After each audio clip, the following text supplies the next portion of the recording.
Good morning po mga kababayan, ma'am sir. This is John, the Filipino channel, ang inyo pong lingkod.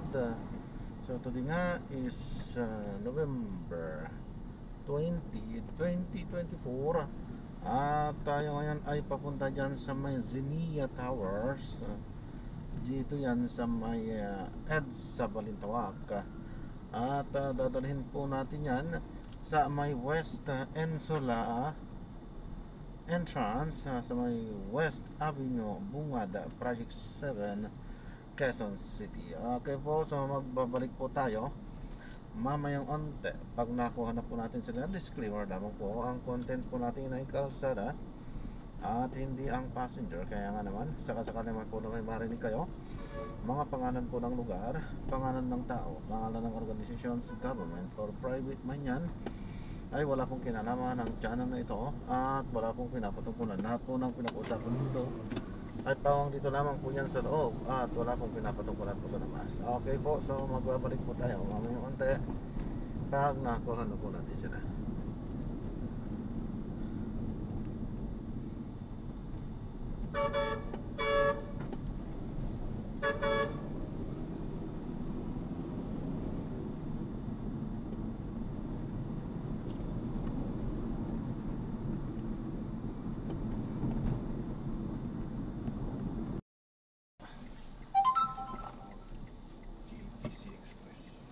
Babalik ko yun. Pangalawang beses na yun. Ay, pumampak. Bumili ako sa Shopee. Hindi ko naman alam na ganun pala mga may mga damage. Dalawang beses akong kumuha sa stock. Laging lugi. JNT Express. Yan sa may drop.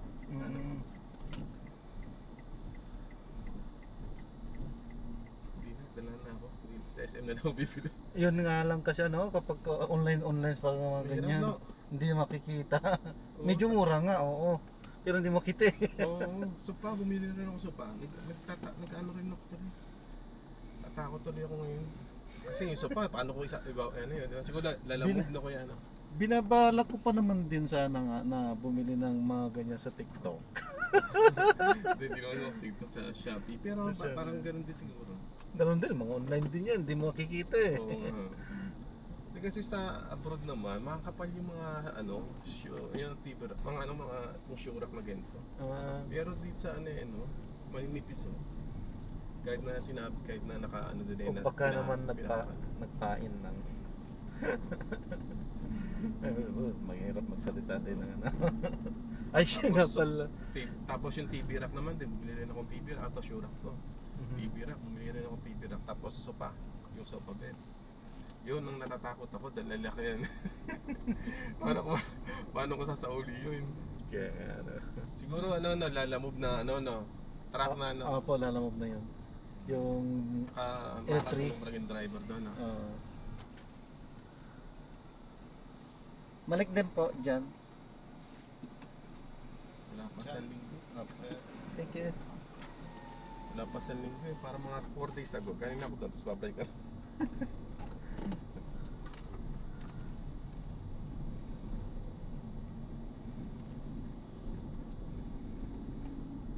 Dapat may pick up na kayo. Yung pick up pick up? Oo, pick up. Sa Shopee, hindi naman yata ganun. Hindi, ibig sabihin pagsasakyan ba ng mga ibabalik nyo, mga pick up. Pick up? Oo. Hindi ko sa peraso lang. Kaso, may nakukuha bang pick up? Ay, wala. Kung sa Grab, wala. Ibig sabihin kung pag personal na lang. Hindi. Abroad kasi ako. Ako sa akin dito. Hindi pa marunong drive. Mapag-aaralan. Pwede ko lang pag-aralan. So, andito parang mas dyan lang naman pupunta sa SM. Tapos ipaparking pa dito, di ba? May bayad na parking. May bayad din ng parking. Kaya sayang din nga. Kung hindi rin magagamit. Oo, tama. Iwanan mo rin pag nasa. Sayang lang. Upang ko lang yan.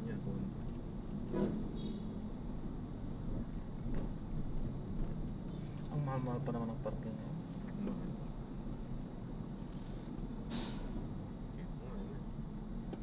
Meron sa labas. Parang isang gabi yata yung kuya ko dyan. Inabot kami ng mga 700 yata. Grabe. Pero meron na yata mga 5,000 one month siya. Meron din. Kontrata. Pwede na yun. Asa bibihira naman yung meron man. Hindi mo mapipili kung saan ka lugar din. Tsaka ano? Hindi ko alam. Hindi ako sanay ayokong mag-drive kung ganito malapit lang, di ba? Tapos pwede naman Kung umaalis-alis din lang kayo, mas Oo, maganda dito ang trabaho talaga. bahay sa probinsya. Oo, Doon yun. yun ang pag-iwanan ng mga gamit talaga sa sasakyan. Oo. Saka yung family ko kasi nasa abroad, wala naman dito. Wala din, ha? Oo. Wala talaga. Huwag na munang sasakyan dito. Oo, sasakyan sa ibang bansa. Oo. Kaso sa ibang bansa, yung train naman doon, madalas. Connect yun eh. Mas ano siya. Oo, napaka-comfortable. Mas maganda ito. Hindi mo rin mga gamit. Ang sasakyan lang kapag magbabakasyon.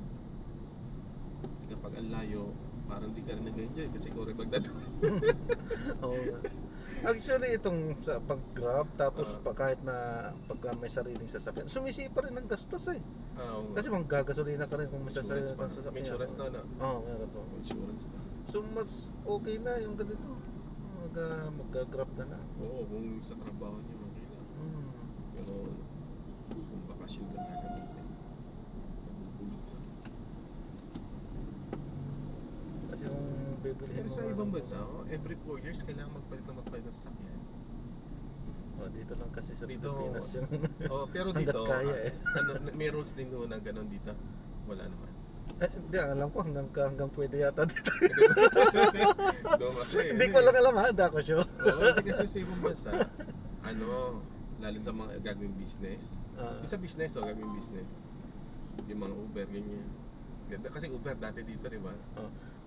Every 4 years kailangan nagpapalit sa sakyan kahit na gaano kamahal yung sasakyan niya. Actually, yung itong mga Mercedes pa naman doon ang ginagamit. Itong si Grab din naman hanggang 5 years din naman. Hanggang 5 years. Pero hindi mo sila sumisilip. So, ito. Kasi hindi mo nila malalaman. O kasi minsan, nasakay ako, ibang plate number. Hindi ko alam kung ano ibig sabihin nun. Oo. Dalawang beses nang nangyari yun. Ay, ibang pwede, plate number, iba pwede yung pong kulay. pwede pong i-report yung ganun, ibig sabihin na At saka delikado yun, di ba? nagpapalit po ng yun, delikado kayo doon. Oo nga. Kasi yung nakabook sa inyo, yung ibang nag-pick up sa inyo, delikado yun. Wala akong insurance doon. Oo. Pwedeng i-report yun, yung gumagawang driver yun. May mga nababalitaan na nga kung gano'n. Oo, parang dalawang beses na. Kasi lagi ako nakatrap yun. Birang-bira lang ako mag-taxi. Siguro mga 7 months na ako dito. Pabalik-balik sa ako. Pero mga 3 beses na ako nag-taxi ako. Dito. Pero mga 2 beses pa lang naman ako nakatagpo.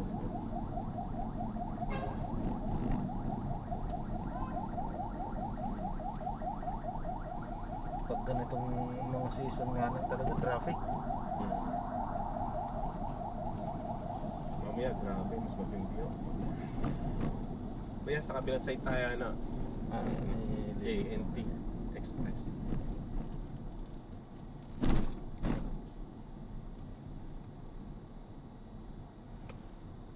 Saan yung banda? Yung i-U-turn kayo dyan. Pag U-turn nyo kagad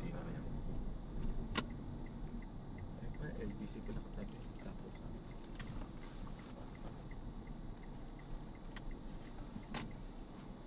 So naman yung nasa sumakit ang likod ko, saka kabalik.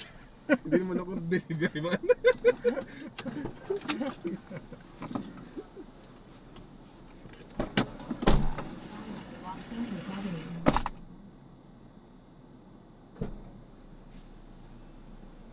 Balik na. Oo. Mabigat nga din pala. Oo. Salamat ka. Sige, ingat po. God bless po.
Ay.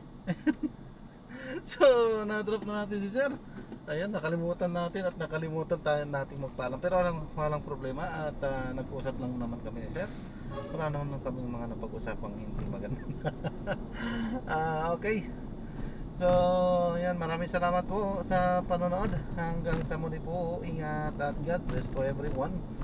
Paalam po muna pansamantala at tayo ay mag-ikot-ikot ulit para makakuha ng mga panibagong mission. Paalam po.